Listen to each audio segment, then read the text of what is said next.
são difíceis de compreender. Há alguns mitos e clichês que rodeiam o fenómeno linguístico. Por exemplo, há pessoas que têm uma perspectiva muitíssimo benevolente do riso e dizem, por exemplo, rir é o melhor remédio. O riso é a arma dos fracos. Isso, de um certo ponto de vista, é verdade. Mas o que é difícil nisto é avançar com uma definição de humor que seja satisfatória. Estas definições são insatisfatórias porque são incompletas. Porque o riso é a arma dos fracos, mas também é o contrário. Também é a arma dos fortes. No sentido em que o bullying, por exemplo, o fenómeno do bullying, quando não envolve violência física, envolve escárnio. Envolve as pessoas rirem-se do desgraçado que está a ser vítima de bullying. E o escárnio é uma forma de humor, evidentemente. Eu estive no Museu do Holocausto há um ano, em Tel Aviv, e há várias caricaturas que os nazis faziam a retratar os judeus daquela forma que estamos à espera que eles sejam retratados, quer dizer, aquele clichê do judeu ganancioso, e etc. E, portanto, há um recurso ao humor que não é propriedade exclusiva dos fracos. É mais vezes propriedade dos fracos porque eles não têm outras armas. A maior parte das vezes. Por exemplo, rir é o melhor remédio. Hoje em dia até há sessões que se fazem só para as pessoas rirem à gargalhada. Eu vi isso, é patético. Eu não tenho nenhum interesse nas propriedades medicinais do riso. Não quero saber se liberta endorfinas ou o que é. Sinceramente não tenho interesse nisso, não é isso que me interessa no fenómeno. Mas quer dizer, em rigor não é o melhor remédio. E a prova disso é que é a amoxicilina, por exemplo. Essa sim é o melhor remédio. Aqui é um antibiótico bom. Mas a prova disso é, por exemplo, quando alguém se sente mal no avião, ninguém diz, algum humorista a bordo, ninguém faz essa pergunta. E há uma história do princípio do século XIX, uma história muito curiosa, que é sobre um homem que vai ao médico porque está deprimido. E o médico diz-lhe, pá, você tem uma depressão tão forte que para si só há uma solução. Você tem de ir ver o palhaço Grimaldi. E o homem diz, doutor, eu sou o palhaço Grimaldi. E essa é uma história curiosa, porque, lá está, porque revela que o humor não é assim especialmente curativo, no sentido em que o maior palhaço do século XIX estava num consultório com uma depressão.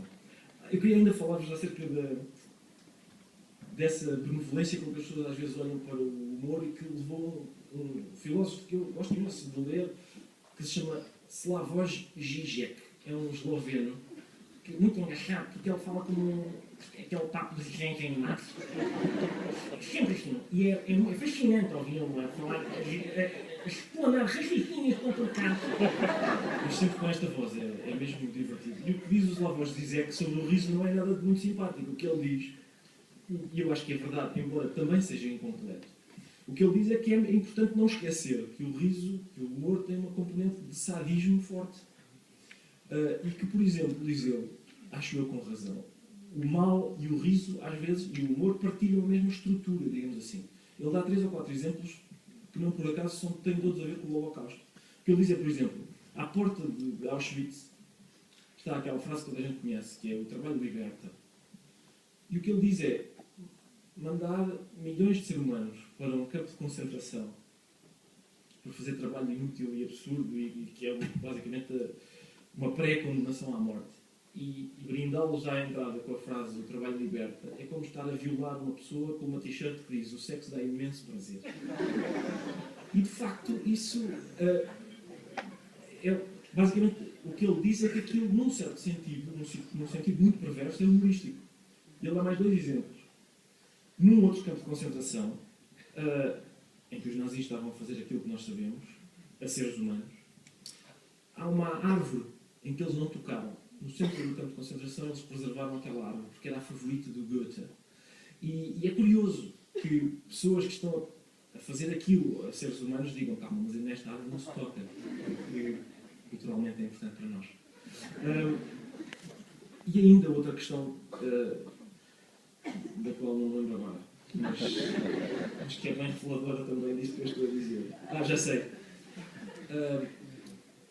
Nos altifalantes, segundo ele, nos altifalantes dos campos de concentração, os nazis faziam um aviso recorrente, que era, atenção, avisamos os presos que estejam a planear suicidar-se, que escrevam um número de preso num papel e o metam na boca antes de se enforcarem, que é para a gente não estar a consultar os arquivos.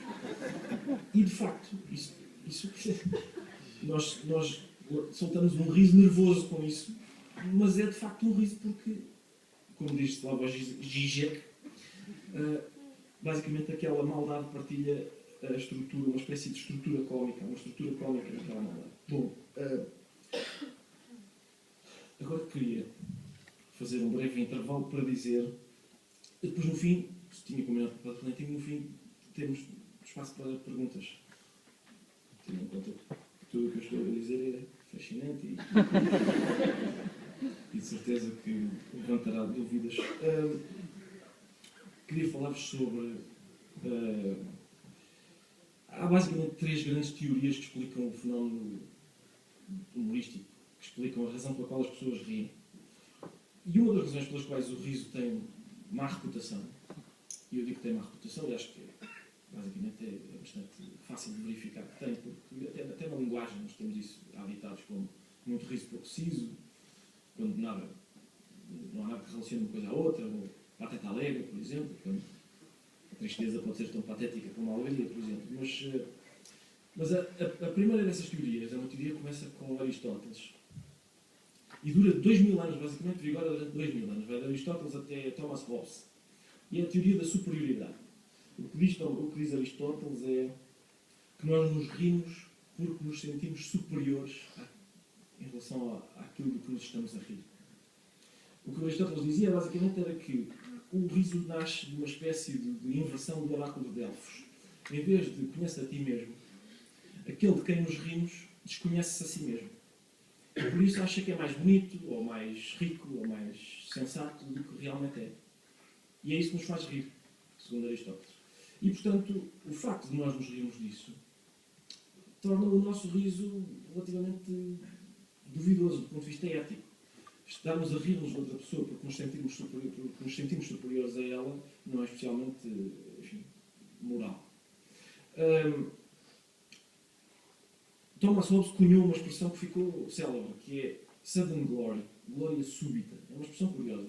Por já, porque diz súbita e tem a ver com a surpresa que falávamos no início. E depois porque diz glória, ou seja, reforça aquele... são essas duas balizas, o Aristóteles e o Thomas Hobbes, e o Thomas Hobbes com essa expressão glória súbita resume o que é a teoria da superioridade.